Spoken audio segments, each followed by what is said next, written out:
Timo Meyer finally got moved to the New Jersey Devils. Now this trade was freaking massive. Let me attempt to read the names that were involved in this trade because dude, there were some European names that I'm not going to be able to pronounce correctly. I'm going to try my best here. So the Sharks acquired Andreas Johnsson, former Leaf.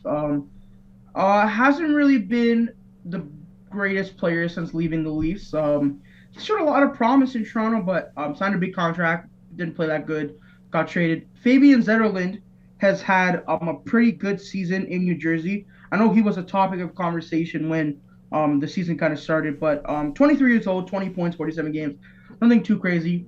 Zach, I don't know how to pronounce Akuchuk. I'm sorry if I butchered that. And Shakira Mukhamadullin. And then a first, a second, and a seventh, and they're all conditional. So I think it can become another first if the Devils make a run in the playoffs. And the Devils obviously acquire Scott Harrington and Timo Meyer, the biggest trade piece in this deadline. They got some other guys, pretty negligible, and a fifth-round pick really pushes that over the edge. So out of all the places we thought Timo Meyer was going to go to, we said from the beginning of the season, it was either the Devils or the Hurricanes, and the Devils got him. So what do we do? When this trade was announced, first of all, it took 5 hours for us to see the damn full trade. And then second of all, am I in the majority in this call saying that, you know, it was kind of underwhelming considering what we thought Timo Meyer was going to go for?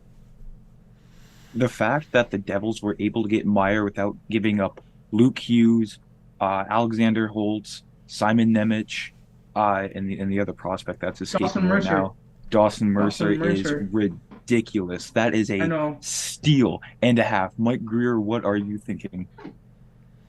I think it was the type of situation, though, on the Sharks side where you run into, like, there are two teams who can take this guy, realistically, and re-sign him. Which, at the end of the day, like, with his contract, like him being an RFA, teams are not going to take him as, like, a rental, right? So if you're looking at, like, two teams have him, they kind of have all the leverage. So the Devils could have just been like, nah, we're not giving that up.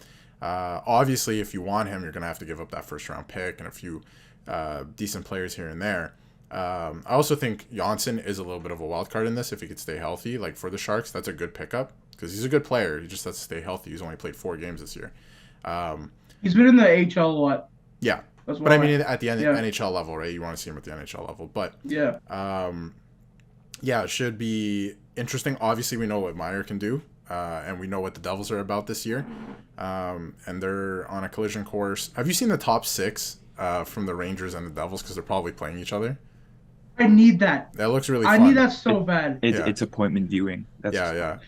It looks like a really fun time for us, not for those two teams. Now, let me ask you guys a question. Who takes that series right now, and in how many games? New Jersey in really? 6 or 7. Yeah. I think the Rangers, definitely. Probably 6 or 7 as well. Like, it's going the distance. I love New Jersey's team a lot more than the Rangers. The Rangers have a lot of names, but the Devils have a lot of guys, like actual guys. For more content, visit our YouTube channel and check us out on Spotify and Apple Podcasts. Don't forget to follow the guys on social media at Matt_Mondays, at Nick LaFlame, and at Darius Dominguez.